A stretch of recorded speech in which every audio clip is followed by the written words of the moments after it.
Hi folks, I'm Peter and welcome to Animated LED Lighting. Today I'm going to show you how to set up light strips on the side of your house.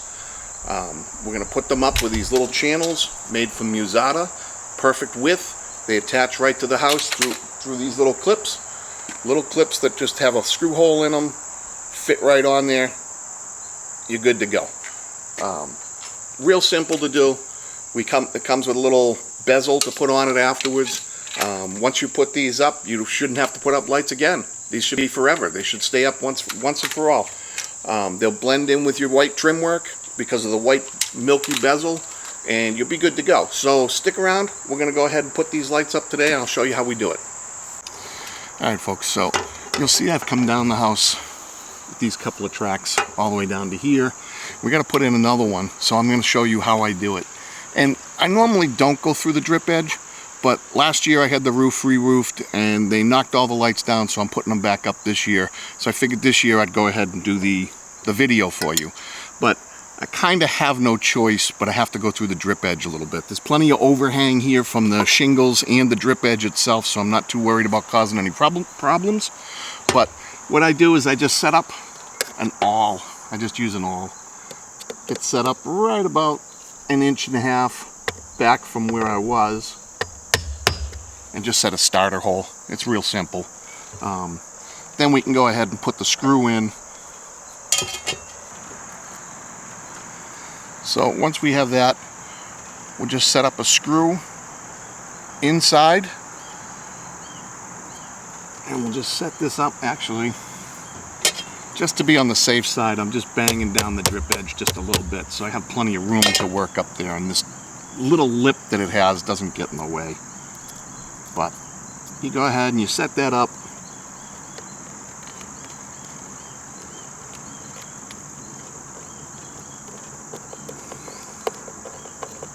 Center the piece in place and just screw it in. It'll go straight through. The screws are long enough, I wouldn't worry about it. And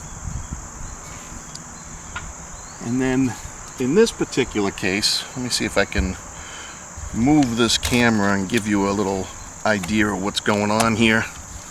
So we have one end ending here. I put the clamps maybe 1.5 inches at the end, but then we get all the way out here and we get a little bit of a problem because of the gutters. So the gutter, the best thing to do is use a 1/2 inch piece of J-channel, cut a little piece, let it overhang on the inside of the gutter, and then put one of those clamps right into the end of it. That way it'll hold it in place, has a little bit of flexibility to it, but it still holds it in pretty strong. So let's go ahead and put this one in, and I'll show you how we go ahead and put this in. Basically, there's a little bit of a rib down each side for those clamps to sit into. So I'm going to go out here and I'm going to get this end first. Make sure that's twisted up to where it needs to be. Just to align it, and butt it up against the other one. Get the top edge in first, actually the bottom edge in first, and then pull it down so you can get the top edge in. I'm going to have to move the ladder to get the other one, but basically that's all it is. You put the clamps up, you put the brackets up, you slide these in, and they're all set, they're ready to go. And this width is a little less than 1 inch, but it's perfect width for your strip lights. And now you can just put your strip lights right down and put the cover on as you go. Alright folks, so we're back up here on the ladder and we're trying to put the lights up. So you want to use electrical tape behind your LEDs. I don't remember where I found this tip, but it does seem to make a difference. And the whole idea behind it is it prevents you from getting condensation to build up behind your LED strip, which has caused problems for some people in the past. So you just go down, put a little bit of black electrical tape in there, and then you pull your LEDs down, and they have an adhesive on the back. Just try not to kink these things when you're doing it, because you kink them and you could crease the actual traces that are in here, and you could break them. So just try to keep them loosely wound Peel the tape off as you go. And just put them right in.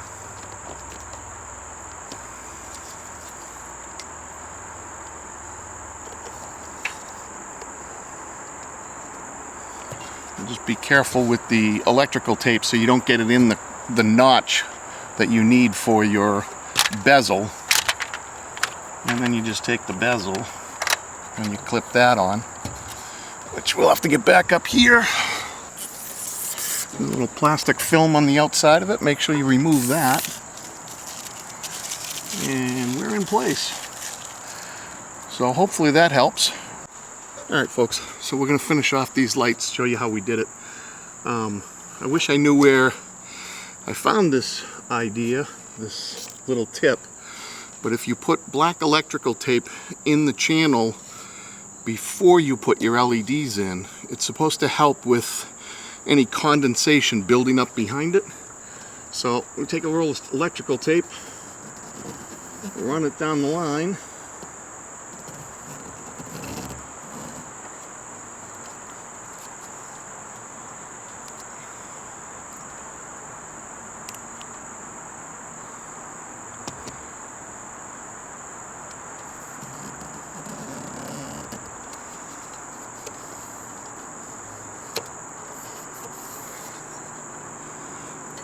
Make sure when you get the electrical tape in there, you kind of center it fairly well, because if it rolls up against the sides, you'll get it in the way of where the groove is for the channel for putting your bezel in, your lighting bezel, to cover these things up. So you'll want to do that. Just a little electrical tape behind them for preventative maintenance. Help you prevent some problems down the road. Then you just peel off the backing and stick them in. Try to center them as you go. Really makes sense. Try not to kink your trace, because if you do, you could actually break. You could actually break the copper traces that are in there. So put these in, measure them out, cut them to the right length before you put connectors on the ends, and then you just take your bezel and you can either get the bottom side in first and then squish the top side, or vice versa. I think the top side's been working better today, and then you just squeeze in the bottom side as you go.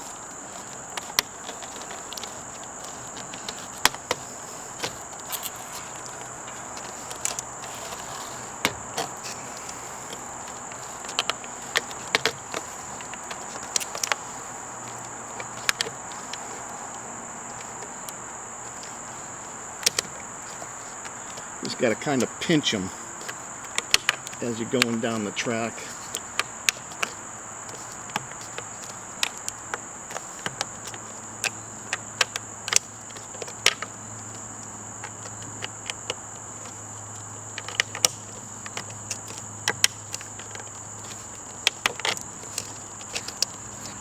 Looks like it lined up okay.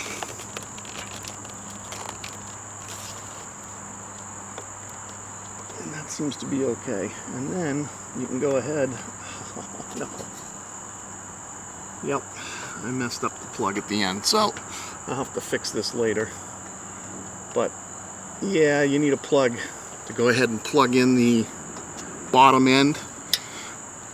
The heat shrink tubing on mine is a little big, so it won't fit through the hole. So I'm gonna have to get another one and enlarge the hole a little bit.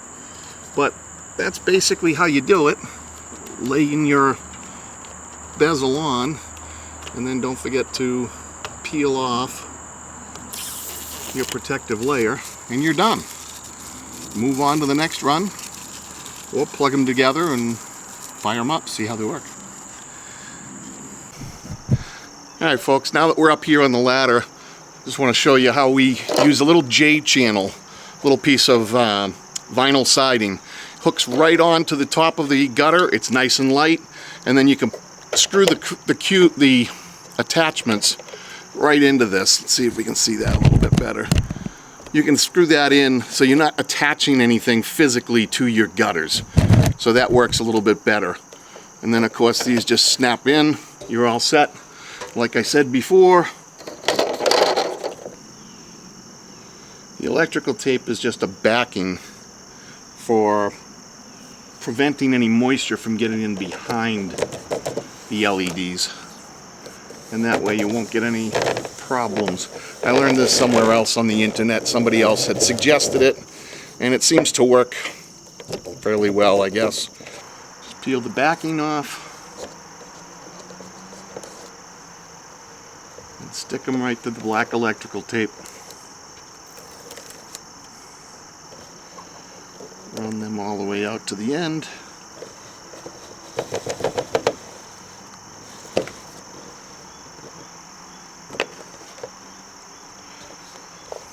And I'm going to have to cut it there. And we're just going to see if you can see this a little bit. I'm just going to cut this right where the edges are. We have pre-cut lines for this, so we cut off a little bit. Not a big deal. We had a little extra. And it's going to be about 2 inches short. So that's not a big deal. Then you take these covers, little bezels, whatever you want to call them, and line them up. Snap the bottom in, and the top. Yeah, come on.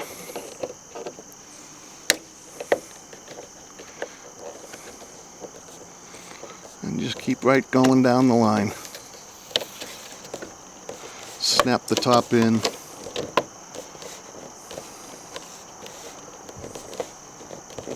Come on.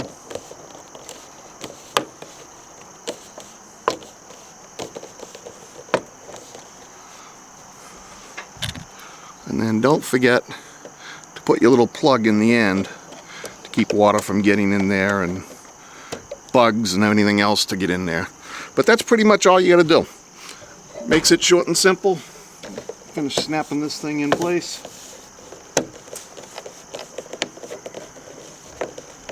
And it works really well.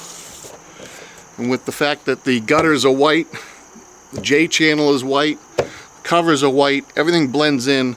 My wife likes this because you don't see them all year long. You can't see them up on the house. And they're up all year long, so they're one and done basically. So that's how we do the lights, and then we're going to test them out and give them a run. Okay, now we're going to take a look at the control box. I use these Quilislip? I don't know. Can't pronounce it. But it's a great waterproof box, and I put the whole control panel in here. They're waterproof until you start drilling holes in them. Drill your holes into the bottom so that you can run your cables down and get a loop down at the bottom. So if any water comes down, it'll drain off at the bottom and it won't drain right into your box. So let's take a look at the cover. Take the cover off and take a look at this. They're plastic screws, so don't go crazy tightening them down.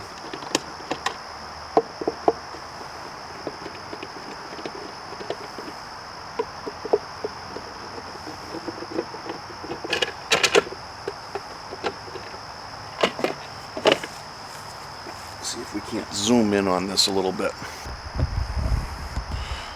I have a power supply up top, 72 watt power supply, 12 volt. So that gives enough to run at least 4 RGBW trace strips. And for this corner of the house, that's what I'll do. And we have our power cord coming in on the left hand side. And we have the 2 plugs here. I took out the control box from the control board from last year, and then I had another one next to it. And I use these little blocks, these termination blocks, so I can have a better way of controlling things. And these little wires here went to my digital pins last year for the individually addressable LEDs. So we can get those out of the way. This is an extra ground. You always have to keep your grounds consistent with all the boards, so make sure that you jumper them through. The 5-pin connector that I have for daisy chaining boards together has a ground pin on it, so that will keep all your ground pins together between the boards. The main control board will go here, This is your main control board with the Arduino on it. So that'll give you an idea of what it looks like with the Arduino on it. And then you've got your plug for your LEDs on the end. You've got plugs on this end for in case you want to put any switches or sensors on it. Maybe some point you may want to do Valentine's Day or Memorial Day or 4th of July, and you may just want to put a switch in here to change the setting so you know what it goes to. And then you've got your 5-pin daisy chain connection on the back. That connector will daisy chain to one of the daisy chain boards. That'll make things easier. So we'll go ahead and we'll control that up. This is last year's plug. This was an 8-pin plug, so this is no good. We're gonna have to pull that out. But we'll put a new plug in here, which is this one right here. I've got a couple of connections on it that I crimped on so you can see the connections, make it easier. I haven't crimped on the digital pins yet. I'll do that later when I do the digital hookup, because that's going to be different. But basically, your 2 wires, this will be one set of LEDs up on the house. This will be the other set, and this is covering up over the garage area. This third set here is so that you can daisy chain over underground to the next control box on the other side. So that way I can have both sides of the house wired together. So we're going to take this apart, we're going to wire this up, and we'll show you what we do as we go. Alright, now I've gone ahead and I've wired this up partially just to get it to work. As I got into this, I realized I'm going to have to take the whole package out, bring it downstairs, and reroute this better, because these boards are a smaller size and a little bit different. So what I've done here is I've gone ahead and I've wired up the daisy chain board, and I've wired up the main board. But what I also want to do is I also want to add some switches on here, so I can just go ahead and click a switch for whatever configuration I want to do. So that's what I'm going to do, is I'm going to go ahead and change this, and I'm going to pull it out and rewire it. I think I can eliminate. Okay, so I said we were going to have to take this downstairs. We didn't. I actually had enough of a loop here in all the wiring that I have, so I was able to just slide things up. So, lesson learned. Make sure you have a big enough loop so you can have a service loop, so you can pull this up and actually do your work and then pop this right back down. So I didn't have to take it downstairs. We've rewired it. We're going to put it back in and we'll be done. Okay, let's see if we can zoom in on this.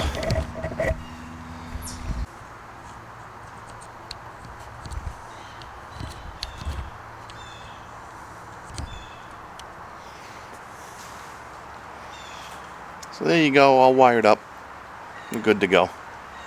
Power it up and we'll do a test run. And you can see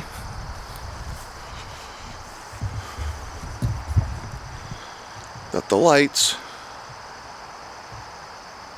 are changing color. I have a sweep on here. I'll try to zoom out a little bit. No, I have to zoom in a little bit. But I have a sweep on here,